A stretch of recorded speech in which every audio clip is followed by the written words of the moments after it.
Hey, selamat datang kembali di Jam Film. Baiklah bro-broku dimanapun kalian berada, semoga kalian selalu dalam keadaan terbaik untuk tetap bisa terus menjalani kehidupan. Kembali lagi bersama saya, yang kali ini saya akan mengulas sebuah film lawas dari saudara kandung ibu saya, yaitu Paman Statham. Dan film ini dirilis pada tahun 2008 yang berjudul The Bank Job. Sebuah film yang terinspirasi dari sebuah kisah nyata yang pernah terjadi di tahun 1971 di Inggris. Dan hingga sekarang beberapa berkas masih dirahasiakan oleh pemerintah Inggris hingga tahun 2054. Nah, loh ya, entah apa alasannya belum ada yang tahu. Dengan begitu langsung saja, mari kita mulai.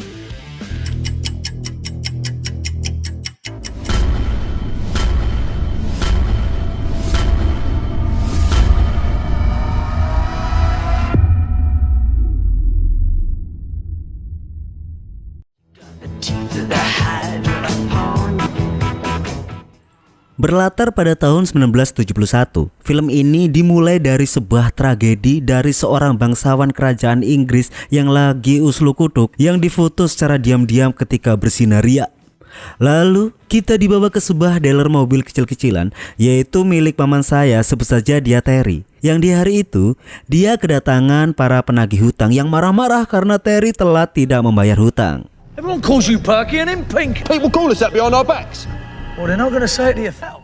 Lalu datanglah seorang wanita bernama Martin Love, seorang wanita yang memiliki hubungan masa lalu dengan Terry, yang entah kenapa di hari itu tiba-tiba dia menghampirinya dan ingin mengajak sebuah bisnis rahasia. Lalu kita dibawa ke 3 minggu sebelum hari itu, kita diperkenalkan dengan seorang pria yang bernama Tim dan seorang wanita yang bernama Gail.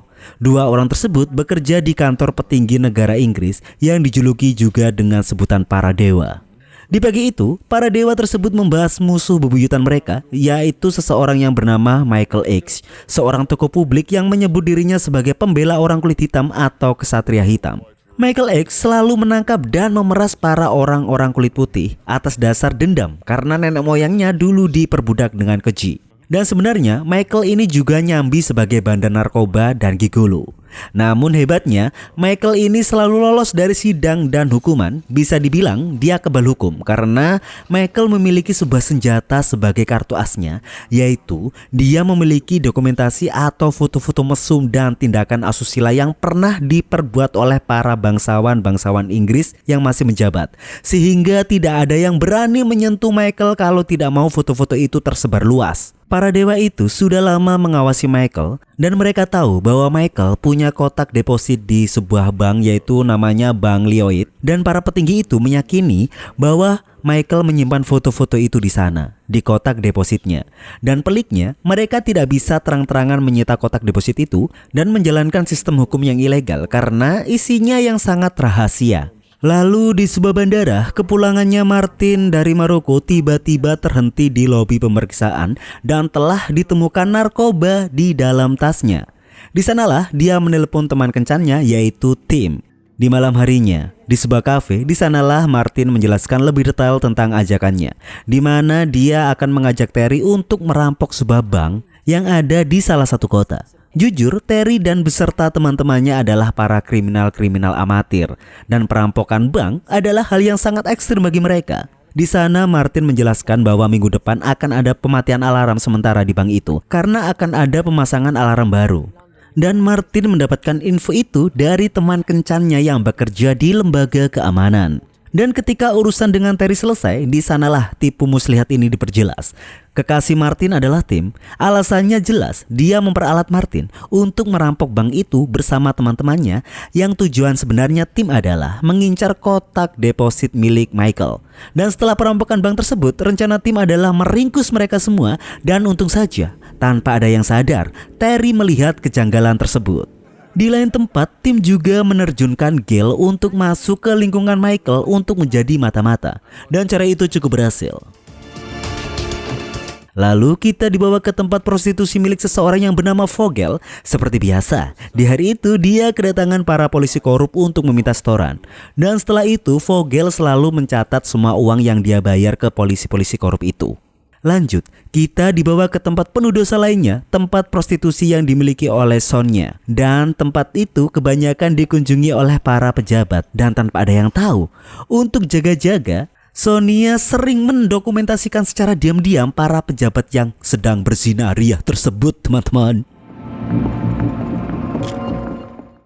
Kita kembali ke Terry. Akhirnya dia bersedia dan dia mengajak dua temannya yaitu Dave dan juga Kevin.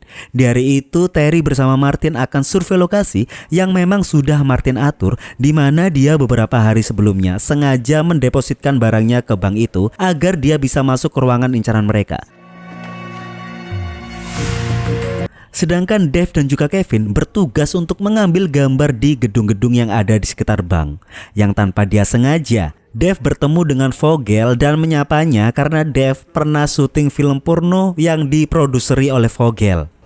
Setelah semuanya lengkap, mereka mulai mengatur dan mensimulasi pergerakan mereka dengan blueprint yang Martin dapat entah dari mana, ditambah foto-foto lokasi yang didapatkan oleh Dave dan juga Kevin. Akhirnya, Terry memiliki cara di mana dia akan menyewa satu toko yang hanya berselisih satu gedung toko lagi dengan bank itu, dan akan menggali sebuah lubang terowongan dari gedung toko yang dia sewa, menggalinya hingga sampai ke lantai penyimpanan kotak di bank yang mereka incar. Dan cara itu akan sangat aman, sehingga Terry mengajak temannya lagi yang bernama Bambas, seorang yang ahli dalam gali-menggali. Selanjutnya dia mengajak temannya lagi yang bernama Guy Singer, seorang penipu ulung yang pandai bernegosiasi agar bisa menyewa gedung toko yang akan mereka gali.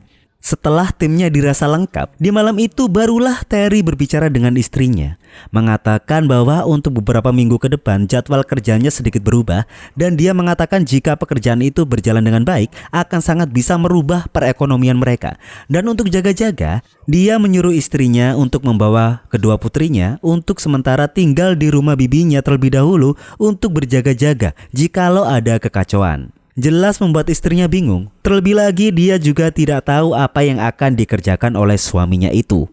Lalu di suatu hari, Martin diam-diam bertemu dengan tim dan mengatakan semua rencana dan pergerakan Terry dan regunya. Semuanya sesuai dengan rencana. Yang dimana di hari itu sudah ada dua polisi utusan tim yang sudah stay di depan toko yang akan disewa regu Terry. Semuanya dikomunikasikan dengan rapi, memastikan pergerakan regu Terry tidak luput sedikit pun dari pandangan mereka. Masuklah regu lengkap itu, toko yang sangat sempurna. Tugas mereka tinggal menggali dan membuat sebuah terowongan untuk sampai ke pondasi gedung bank tersebut. Namun yang jadi masalah, proses pengeboran itu mengganggu gedung sebelahnya, membuat mereka melapor ke polisi setempat untuk memeriksa apa yang sebenarnya terjadi. Namun dengan cerdas mereka semua bisa mengatasi pemeriksaan itu. Si polisi pun tidak curiga sedikit pun apa yang dikerjakan oleh mereka.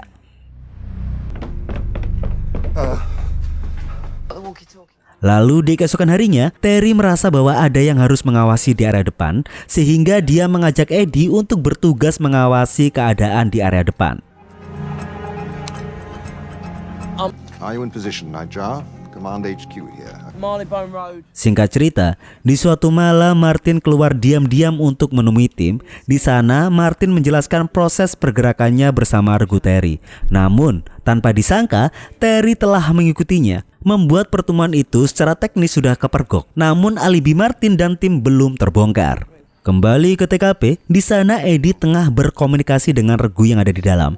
Namun, tanpa mereka duga, percakapan frekuensi walkie-talkie mereka telah terdeteksi oleh sinyal radio milik seseorang yang lagi gabut. Kembali ke dalam terowongan, di sana Terry tengah memeriksa dan tanpa disangka,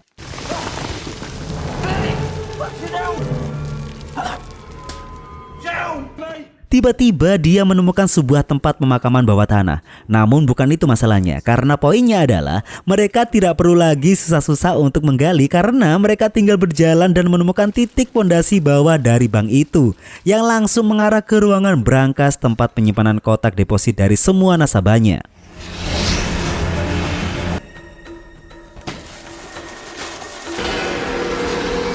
Dan pada akhirnya terbukalah jalan menuju kekayaan mereka. Mereka berhasil melubangi sebuah pondasi yang begitu sangat tebal.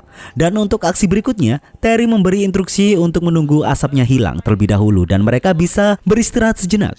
Dan yang menjadi masalah, orang gabut itu telah melapor ke polisi tentang adanya sebuah komunikasi walkie-talkie tentang perampokan bank. Namun ada banyak bank di daerah itu. Semua polisi di sana belum tahu bank mana yang dimaksud para pencuri itu karena Regu Terry tidak pernah menyebutkan nama bank dalam komunikasi yang mereka lakukan. Sehingga langsung saja para polisi itu melakukan trik melempar jala, yang artinya mereka memeriksa semua bank yang ada di daerah itu. Sedangkan di sisi kelompok Terry sudah mulai mencongkel dan menjarah kotak-kotak yang penuh dengan harta tersebut.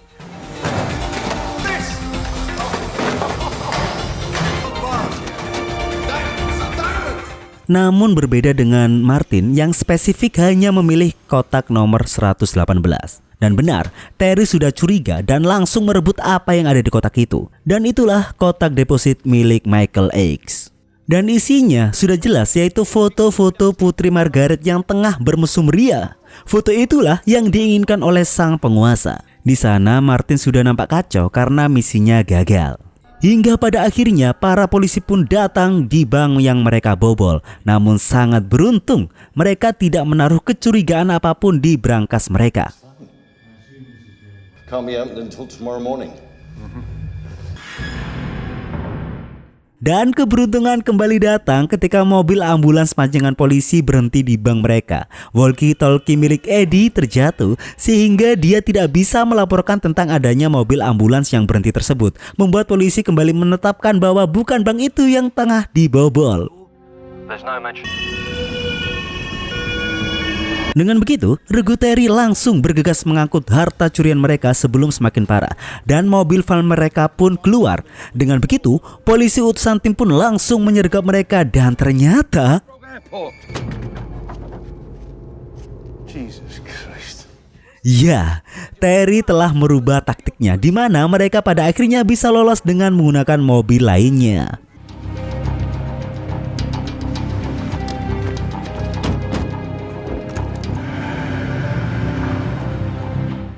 Dan jelas, tim mendapatkan cacian dari para petinggi karena telah kehilangan jejak dari para perampok. Dan jika tim tidak bisa menemukan perampok itu, maka dia yang akan dihukum mati. Tim berhasil dikadali oleh perampokan yang dia rancang sendiri. Di dalam gudang tersembunyi, Regu Terry tengah membagi bagiannya masing-masing. Hingga di sanalah mereka menemukan berkas yang tidak kalah bahayanya dengan berkasnya Michael X, yaitu berkasnya Mami Sonia, di mana itu adalah foto-foto para penguasa yang tengah bermesum ria. Jelas, atas perampokan ini mereka belum sadar bahwa semakin banyak yang terlibat di kasus ini. Ditambah lagi di sana Terry menodong Martin untuk berkata jujur apa sebenarnya tujuan dia dalam perampokan ini. Sehingga di sana Martin baru mengatakan semuanya tentang settingan yang sudah diatur. Semua itu diawali dari Martin yang pada waktu itu di bandara tertangkap membawa narkoba. Di sanalah tim menawarkan kebebasan asal Martin mau melakukan ini. Jelas bahwa ini bukan hanya soal uang yang mereka rampok. Ada yang lebih pelik dari hal itu. 5 or 6? 118. The deal with him is we get to keep everything. We've never even met. Dengan dimilikinya sebuah foto sur pejabat dari berkasnya Mami Sonia, itulah yang akan dimanfaatkan oleh Terry untuk negosiasi dengan para petinggi itu. Karena di sisi para petinggi mereka juga cukup tertekan dengan semua itu. Khawatir jika para perampok itu tertangkap polisi dengan berkas paling memalukan masih di tangan mereka. Ditambah lagi di sisi Vogel juga sama, karena semua catatan pembayaran yang dia berikan ke para polisi korup itu disimpan di kotak deposit yang dirampok Regu Terry itu. Membuat polisi korup itu langsung ketar-ketir jika catatan itu sampai terbongkar ke lembaga kepolisian. Bahkan Michael X juga mendapatkan getah dari aksi perampokan itu, menyadari bahwa senjata kartu Asya telah hilang diambil perampok. Secara efektif, kekebalannya hilang hari itu juga. Dan di sanalah dia baru menyadari dan curiga dengan Gail.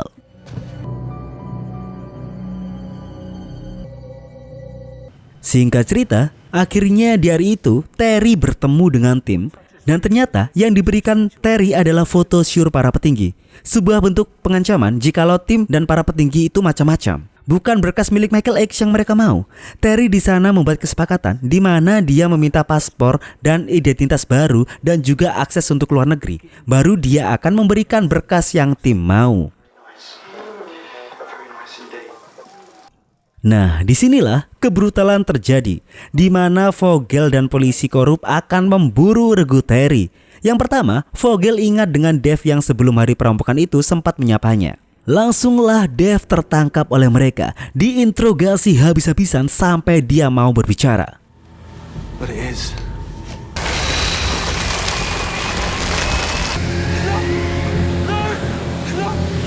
Tidak hanya Dave, polisi korup itu juga berhasil menangkap Eddie. Di sanalah istri Eddie melapor kepada Terry. Call Listen to me, Ingrid. I swear to your game. 01946. Hold on, sir. Eddie diinterogasi di sana. Mereka menanyakan tentang buku catatan yang dibawa regu Terry, yang secara teknis regu Terry tidak ngeh dengan berkas yang ditanyakan oleh Vogel, sehingga tanpa kompromi mereka meledakkan kepala Dave saat itu juga.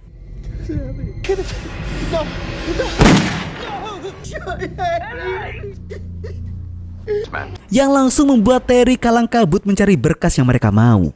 Setelah barangnya ketemu, langsung saja Terry mengatur pertemuan dengan Vogel, di mana dia akan memberikan berkas yang Vogel mau, asalkan mereka membawa Eddie dengan selamat. Namun dua regu Terry tidak seberuntung dirinya, karena dengan misterius, Bambas dan juga Guy dibunuh oleh pembunuh bayaran misterius. Lalu Terry pun mengunjungi anak istrinya. Di sana sang istri sungguh khawatir dengan Terry. Namun nyatanya di sanalah pertengkaran mulai terjadi. Berita yang gempar tentang perampokan bank adalah suaminya sendiri. Ditambah lagi hubungan masa lalu Terry dan juga Martin yang sempat bersemi kembali membuat sang istri tidak rela. Namun di sana Terry dengan pasrah dan bersedia untuk dicaci maki. Tetapi itu tidak penting baginya, karena yang terpenting Terry menyuruh istrinya untuk membawa anak-anaknya pergi dengan uang hasil curiannya ke luar negeri, dan berjanji setelah semua ini selesai dan jika masih selamat, Terry akan menyusul mereka. Yang terpenting bagi Terry sekarang istri dan anaknya harus selamat dulu. Come and look at this. Dan di sisi Gale, penyamarannya telah terbongkar, di mana dia dibunuh oleh Michael X karena memata-matainya. Lalu kembali ke sisi Terry yang sudah kembali ke regunya. Di sana dia meneliti dan mencocokkan catatan Vogel mencari deretan nama-nama polisi korup itu dengan polisi yang menangani kasus perampokan ini. Dan nama pemimpin penyelidikan kasus itu tidak ada di daftar catatan Vogel, yaitu Roy Given. Sehingga di sana Terry berasumsi bahwa polisi yang bernama Roy itu adalah polisi jujur, dan mungkin saja Terry bisa mengajaknya bernegosiasi menawarkan berkas yang penuh dengan list nama polisi-polisi yang korup kepada Roy. We don't rate a mention. So could we? Setelah itu langsung saja berangkatlah mereka menuju pertemuan terakhir. Di sana Kevin ditugaskan untuk menuju ke kantor kepolisiannya Roy untuk menawarkan list nama itu ditukarkan dengan sebuah kebebasan. Sedangkan Terry dan Martin menuju ke titik COD dengan petinggi dan juga dengan Vogel, karena sebenarnya Terry ingin menjebak para polisi korup itu. Sesampainya mereka di lokasi, di sanalah Martin akan menemui tim yang tengah mengawasi. Sedangkan Terry sendiri akan bertemu dengan sang petinggi untuk menyerahkan foto syur Putri Margaret itu untuk ditukarkan dengan paspor dan identitas baru untuk mereka kabur. Dan datanglah sang petinggi, yaitu Lord Smokebaton, yaitu paman dari Pangeran Philip dan sepupu dari Ratu Elizabeth II. Bertemu dengan Philip secara langsung untuk menerima foto skandal keponakannya, yaitu Putri Margaret. Bebarengan dengan para polisi kotor itu yang langsung kabur tunggang langgang ketika melihat ada para petinggi di sana. Mereka sadar bahwa Terry mau menjebaknya. Di sana para petinggi itu benar-benar menepati janjinya, di mana Terry dan kawan-kawannya yang tersisa itu mendapatkan identitas baru dan kebal akan tuntutan. Selepas itu, langsung saja Terry bergegas untuk mengejar para polisi korup itu yang membawa kabur Eddie. Sehingga di sanalah Terry berhasil dan menghajar Vogel dan semua polisi itu. So fucking smug now, are ya?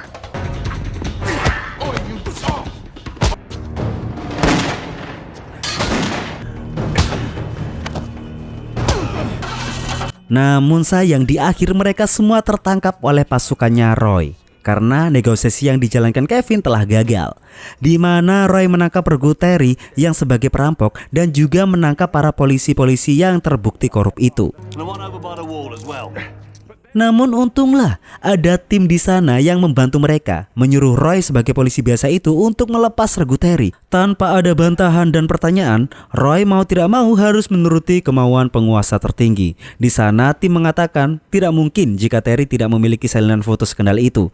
Dengan dibebaskannya Terry dan regunya, tim meminta Terry untuk benar-benar menjaga jangan sampai salinan yang dia simpan itu bisa beredar. Karena jika beredar, para penguasa itu akan cukup mudah untuk mencarinya.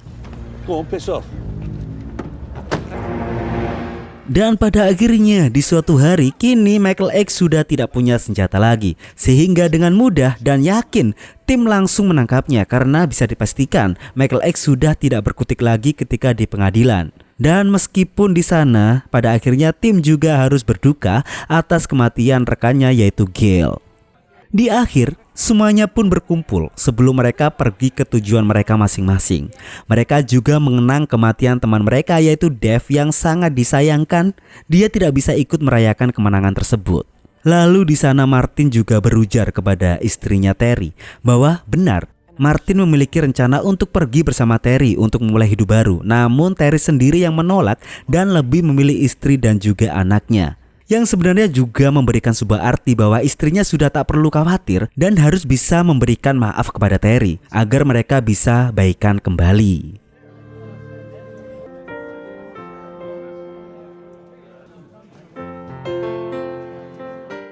Dan di akhir cerita, Terry bersama keluarga kecilnya tengah bersenang-senang di sebuah pesiar mewah. Mereka benar-benar memulai kehidupan baru di sebuah negara yang jauh dari negara asal mereka. Dan film pun tamat. Baiklah teman-teman, usai sudah cerita paman saya. Untuk kisah realnya dijelaskan bahwa setelah perampokan bank tersebut, Roy Given membongkar habis polisi korup. Beberapa pejabat senior pun mundur setelah skandal rumah bordil milik Sonia terbongkar. Dan sang ksatria hitam yaitu Michael X dihukum gantung di tahun 1975 atas pembunuhan Gale. Hakim yang menangani kasus ini dibunuh di Boston pada tahun 1973. Dan pembunuh Guy dan juga Bambas tak pernah terbongkar. Vogel dipenjara selama 8 tahun atas kejahatan di luar perampokan. Banyak nama yang diganti di film ini untuk melindungi yang bersalah. Dan berkas yang dicuri di bank itu tetap diarsipkan di Nasional Inggris dan dirahasiakan hingga tanggal 1 Januari tahun 2054 nanti. Nah lo, masih lama kan? Ya ampun. Apa sebenarnya isi berkas itu teman-teman? Tidak ada yang tahu. Baiklah, cukup sekian dari saya. Terima kasih yang sudah menonton dan sampai jumpa di video selanjutnya.